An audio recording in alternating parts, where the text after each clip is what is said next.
शिवाय। नारायण नारायण, जय जय ब्रह्मदेव। राजकुमारी दमयंती मृत्यु पर्यंत शिवाराधना का प्रण कर भोलेनाथ की भक्ति में लीन हो गई। दमयंती की भक्ति व भावनाएं एक आदर्श नारी के विचारों का प्रतीक थीं, तथा शिव को प्रसन्न कर फल प्राप्त करना ऐसे ही विचारों का दर्पण था।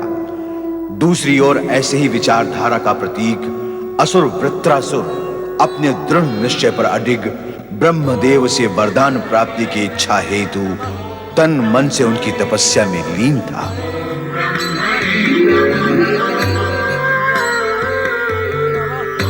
ओम ब्रह्मणे नमः, ओम ब्रह्मणे नमः।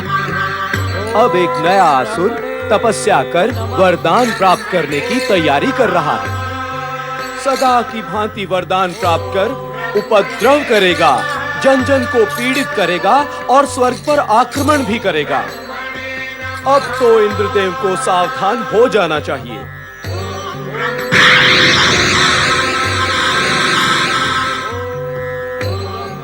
मित्र, तुम जानते हो ये कौन है? कैसे जानूंगा? मुझे तुम्हारी भांति ब्रह्मदेव की कृपा प्राप्त नहीं है।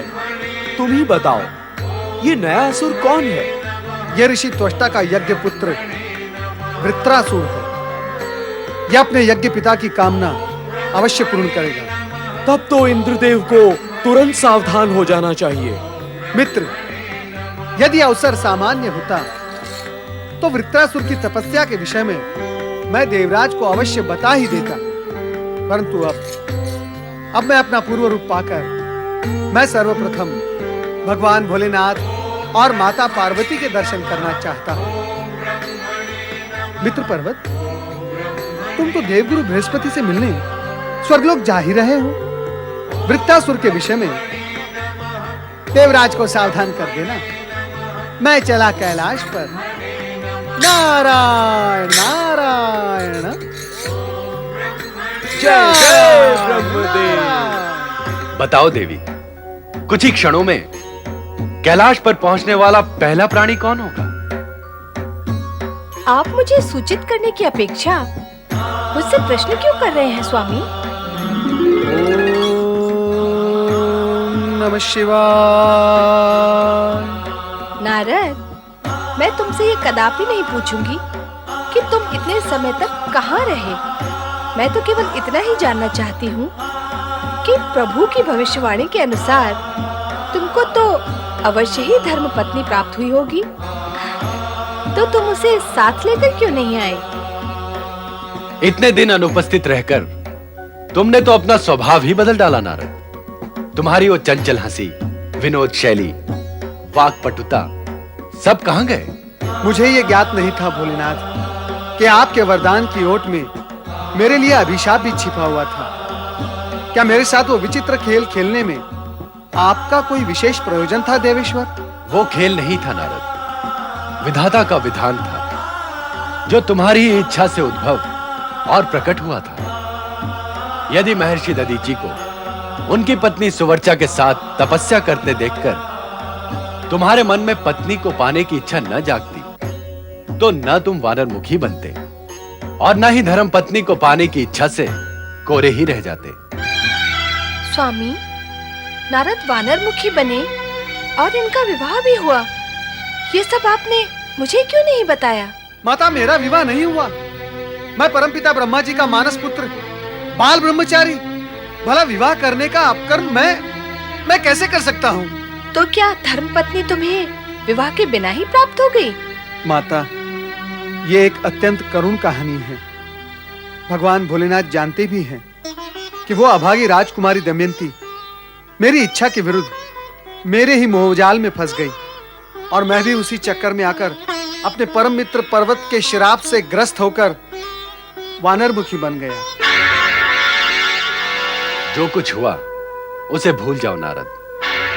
वो दुःस्वप्न के समान एक कटु अनुभव था, जिसे भूल जाना ही हितकर है।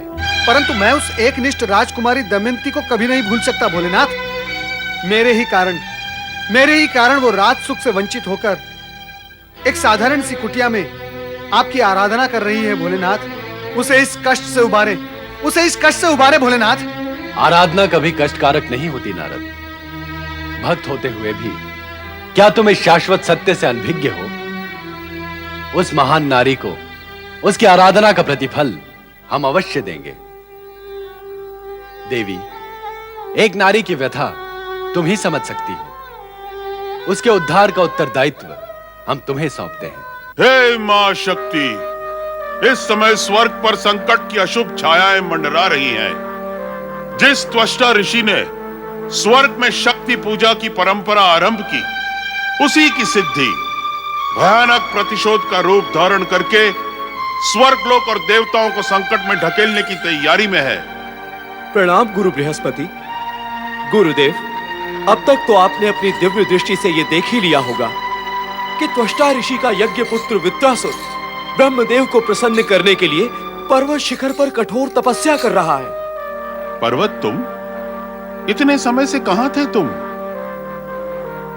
ये सब मैं आपको विस्तार पूर्वक फिर कभी बतलाऊंगा गुरुदेव, परंतु इस समय तो देवराज इंद्र को वृत्रासुर से सावधान करना अति आवश्यक है। मैं जानता हूं पर्वत, किंतु जिसका विवेक ही लुप्त हो गया हो, उसे कौन और कैसे सावधान कर सकता है? त्वष्टा के विषय में दी गई मेरी बार बार की चेतावनियों पर उन्होंने कोई ध्यान नहीं दिया और त्रिशिरा का वध कर बैठे। अब शक्तिशाली वृत्रासुर ब्रह्मदेव से वरदान प्राप्त करने के पश्चात त्वष्टा का प्रतिशोध अवश्य लेगा। इसीलिए तो मैं मां शक्ति की प्रार्थना कर रहा था। गुरुदेव, एक प्रयत्न और करें और देवराज को एक बार पुनः सावधान करें। संभव है इस बार वे सावधान होकर अपनी रक्षा का कोई समुचित उपाय करें। तुम इतना अनुरोध कर रहे हो तो यह भी करके देख लेता हूं। जय गुरुदेव।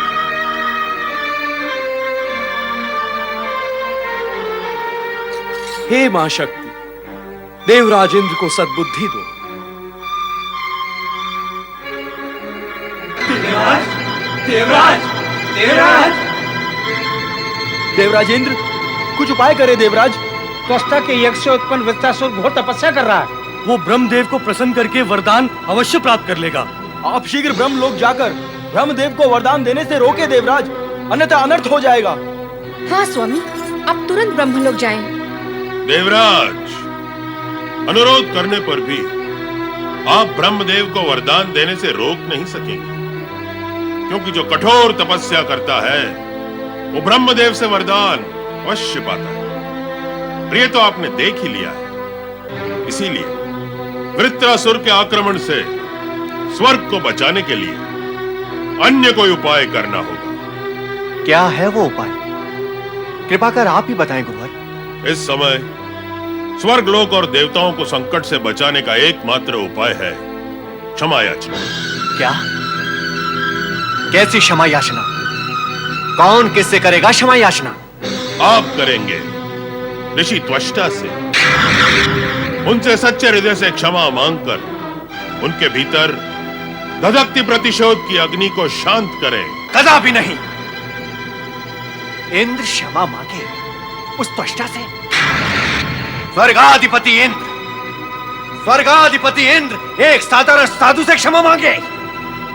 यह तो त्रिकाल में भी संभव नहीं है देवगुरु। उस इंद्र द्वेषी त्वष्टा से क्षमा मांगने का प्रश्न ही नहीं उठता। जिसका विवेक लुप्त हो गया हो, उसे सावधान करना व्यर्थ है। ओम नमः शिवाय।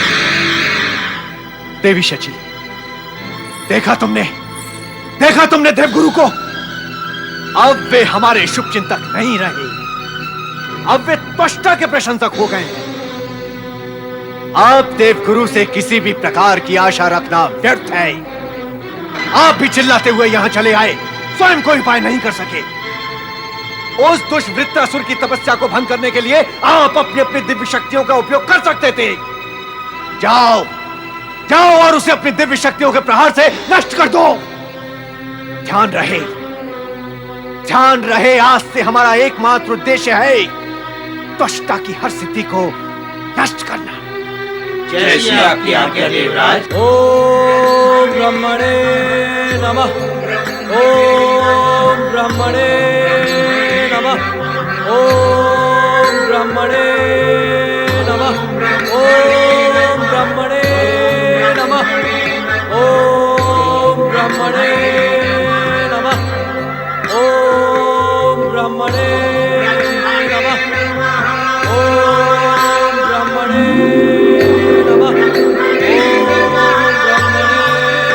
नमः। ओम ब्रह्मणे नमः। ओम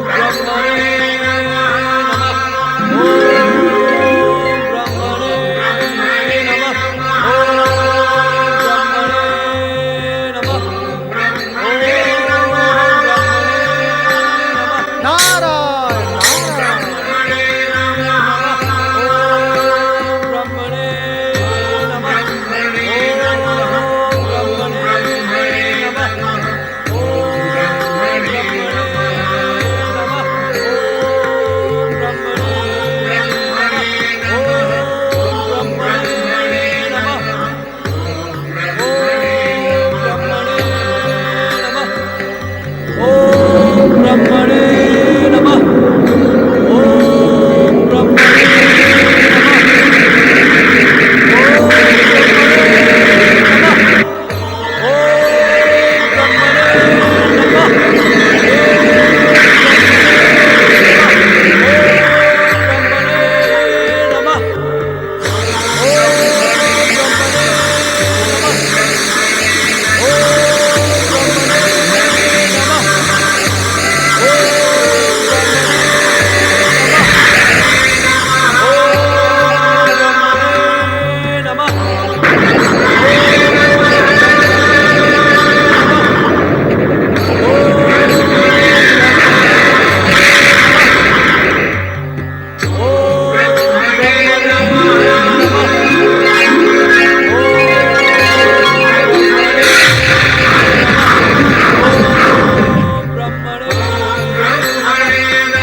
वृत्रासुर के ज्वालामय बाण ही देवताओं को भगा सकते हैं, तो इसे वरदान की क्या आवश्यकता है?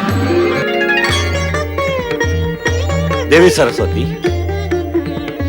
जिस नारद के लिए तुम इतना चिंतित हो वो शीघ्र ही यहाँ पहुंचने वाले हैं। पर नारद इतने समय तक थे कहाँ? ये प्रश्न तुम नारद से ही पूछना। ब्रह्मदेव, आपसे प्राप्त दिव्य ज्ञान का प्रयोग कर मैं ये सत्य तो जान ही चुकी हूँ कि नारद आपकी रची हुई किस खेल में उलझे रहे, इसलिए मैं उनसे कुछ नहीं पूछूंगी। नारायण नारायण। आओ नारद, आओ। तुम इस समय वृत्रासुर की कठोर तपस्या और उसका परिणाम देखकर आ रहे हो, साथ ही ये सोचने में लगे हो कि उसको हमारे वरदान की क्या आवश्यकता है। परंतु हम उसे वरदान अवश्य देंगे, क्योंकि हमारी आराधना करने वाला हमारे वरदान का अधिकारी अवश्य होता है। ये सत्य तो मैं भी जानता हूँ परमपिता कि वृत्रासुर को आपसे वरदान अवश्य प्राप्त होगा और वो इंद्र से त्वष्टा ऋषि के अपमान का प्रतिशोध भी अवश्य लेगा। किंतु मुझे आश्चर्य इस बात का है परमपिता कि इस विषय में आपने अभी तक मुझसे प्रश्न क्यों नहीं किया कि इतने समय तक मैं आपकी सेवा में उपस्थित क्यों नहीं हुआ। इसका रहस्य हम जानते हैं नारद। नारद, सत्य तो यही है कि तुम अपनी ही इच्छा के चक्र में फंसे और कुछ समय पश्चात शिव कृपा से मुक्त हो गए। अब भविष्य में ऐसी भूल कदापि न करना। माता, अब मैं ऐसी भूल कर भी नहीं करूंगा। मेरे सारे प्रश्नों का समाधान हो गया है। अब मैं आज्ञा चाहूंगा। मैं भगवान श्री हरि विष्णु के दर्शन के लिए अत्यंत उत्कंठित हूं। नारायण नारायण।